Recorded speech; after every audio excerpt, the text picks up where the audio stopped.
کراچی میں توانائی کے شعبے میں جدت اور سرمایہ کاری کا نیا مرحلہ۔ ادیب احمد کے ای وینچرز کے چیف ایگزیکٹو آفیسر مقرر کے سولر منصوبے میں 1.3 ارب سے زائد سرمایہ کاری کی گئی۔ کے الیکٹرک بورڈ آف ڈائریکٹرز کے رکن سمیر چشتی کا کہنا تھا کہ کے الیکٹرک کا مقصد کراچی کو سستی بجلی فراہم کرنا ہے۔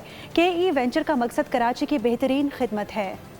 کے الیکٹرک کی خدمات میں وسعت، کے ای وینچرز میں نئی قیادت تعینات۔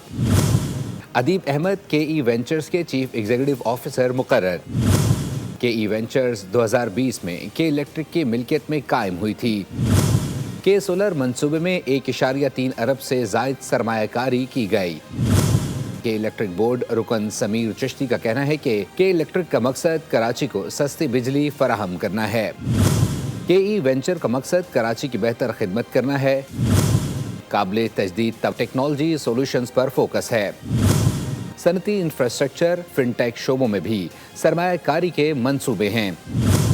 ادیب احمد نے کہا کہ مختلف شعبوں میں جدت لانے کا عزم رکھتے ہیں۔ ادیب احمد نے تجربہ کار سرمایہ کاروں، آپریٹرز کے ساتھ شراکت داری کا عندیہ دے دیا۔ کے ای وینچرز کراچی کے صارفین اور کاروبار کے لیے جدید حل فراہم کرے گی۔ سبسکرائب کریں اور بیل دبائیں تاکہ کوئی خبر رہ نہ جائے۔